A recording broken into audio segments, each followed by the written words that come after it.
ॐ गं गणपते नमः। नमस्कार दोस्तों, भक्ति ही शक्ति में आप सभी का स्वागत है। दोस्तों, हर कोई पति पत्नी चाहते हैं कि उनके घर में सुंदर सी प्यारी सी संतान पैदा हो। वो संतान जो कि उनकी बुढ़ापे में सेवा करे, वो संतान जो उन्हें बहुत प्रेम से रखे, वो संतान जो उन्हें बहुत लाड प्यार दे, वो संतान जो अपने माता पिता की खूब सेवा करे और उनकी आज्ञा का पालन करे और संस्कारी हो। लेकिन क्या आपने कभी सोचा है कि संतान भी पूर्व जन्म के कर्मों से ही जन्म लेकर आती है। हमारा हर एक रिश्ता पूर्व जन्म के कर्मों की वजह से ही हमें मिलता है, चाहे वो माता पिता हो, भाई बहन, पति पत्नी, प्रेमी प्रेमिका, मित्र और शत्रु, सगे संबंधी। सारे संसार के जितने भी रिश्ते नाते हैं, वे सब हमें अपने कर्मों की वजह से ही मिलते हैं, क्योंकि इन सब को हमें या तो कुछ देना होता है या उनसे कुछ लेना होता है। इसी तरह संतान के रूप में भी हमारे पूर्व जन्म के संबंधी ही आकर जन्म लेते हैं।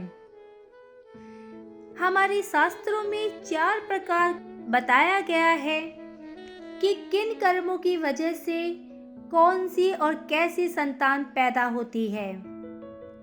ऋणानुबंध, पूर्व जन्म का यदि कोई ऐसा जीव जिससे आपने ऋण लिया हो या उसका किसी प्रकार से उसके धन का नाश किया हो, वह आपके घर में संतान बनकर जन्म लेगा और आपका धन बीमारी या व्यर्थ के कार्यों में तब तक नष्ट करेगा जब तक कि उसका हिसाब चुकता ना हो जाए। शत्रु पुत्र, पूर्व जन्म का कोई दुश्मन आपसे बदला लेने के लिए आपके घर में संतान बनकर आएगा और बड़ा होने पर माता पिता से मारपीट, झगड़ा या उन्हें सारी जिंदगी किसी न किसी बात को लेकर सताता ही रहेगा। हमेशा कड़वा बोलेगा और उनकी बेइज्जती करके उन्हें दुख पहुंचाता रहेगा और उन्हें दुखी देखकर वह खुश होगा। उदासीन पुत्र, इस प्रकार की संतान ना तो माता पिता की सेवा करती है और ना ही कोई सुख देती है और उनके हाल पर मरने के लिए छोड़ जाती है। विवाह होने पर माता पिता से अलग हो जाती है।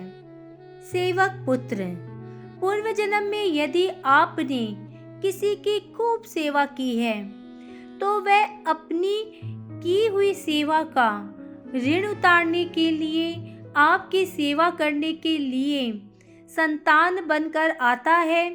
जो बोया है वही काटोगे, जैसी करनी वैसी भरनी। अपने माँ बाप की सेवा की है तो ही आपकी औलाद बुढ़ापे में आपकी सेवा करेगी। आप ये सोच रहे होंगे कि केवल ये बातें इंसान पर लागू होती है। नहीं दोस्तों, ये जानवरों पर भी लागू होती हैं। इन 4 प्रकार के कोई सा भी जीव आपके घर में आ सकता है। जैसे आपने किसी गाय की निस्वार्थ भाव से सेवा की है तो वह पुत्र या पुत्री बनकर आएगा। यदि आपने गाय को स्वार्थवश पालकर उसके दूध देना बंद करने के पश्चात उसे घर से निकाल दिया है तो वह पुत्र या पुत्री ऋणानुबंध बनकर आपके घर जन्म लेगी। यदि आपने किसी निरपराध जीव को बहुत सताया है तो वह आपके जीवन में शत्रु बनकर आएगा। इसलिए जीवन में कभी किसी का बुरा नहीं करना चाहिए, ना किसी का बुरा सोचना चाहिए। हमें हमेशा अपने बड़ों का मान सम्मान और उनका उचित आदर करना चाहिए, चाहे वो माता पिता हो या भाभी भाई हो। हमें अपने बड़ों का हमेशा सम्मान करना चाहिए। दादा दादी, नाना नानी, कोई भी रिश्ता, और सबसे प्रमुख रिश्ता होता है माँ बाप का। उस रिश्ते को कभी भी तकलीफ ना दें। माँ बाप से बढ़कर इस दुनिया में कोई रिश्ता नहीं है। ये तो प्रकृति का नियम ही है दोस्तों। हम जो भी करेंगे वही हमें मिलेगा। उसे वे आपको इस जन्म में या अगले जन्म में 100 गुना करके देगा।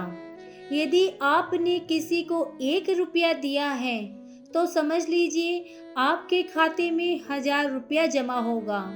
यदि आपने किसी का 1 रुपया छीना है तो समझ लीजिए आपकी जमा की हुई राशि में से 1000 रुपये कब व्यर्थ में जाएंगे आपको पता भी नहीं चलेगा।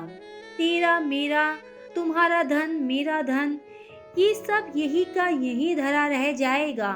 साथ में अगर कुछ जाएगा तो हमारे द्वारा की गई नेकियां, हमारे द्वारा किए गए धर्म, दान, पुण्य, सेवा, वो ही सिर्फ हमारे साथ जाएगी और हमारे जीवन को, जो आने वाला कल है, उसे सुखमय बनाएगी। इस वीडियो को बनाने का मकसद मेरा किसी को दुख पहुंचाना या किसी को तकलीफ देना बिल्कुल भी नहीं है। अगर इस वीडियो में मुझसे कोई गलती हुई है तो उसके लिए मैं क्षमा प्रार्थी हूँ। आज की वीडियो में बस इतना ही। अगर आपने मुझे अब तक सब्सक्राइब नहीं किया है तो सब्सक्राइब जरूर करें। कमेंट और लाइक करना ना भूलें। इसी कामना के साथ कि आप हमेशा खुश रहें, स्वस्थ रहें। नमस्कार।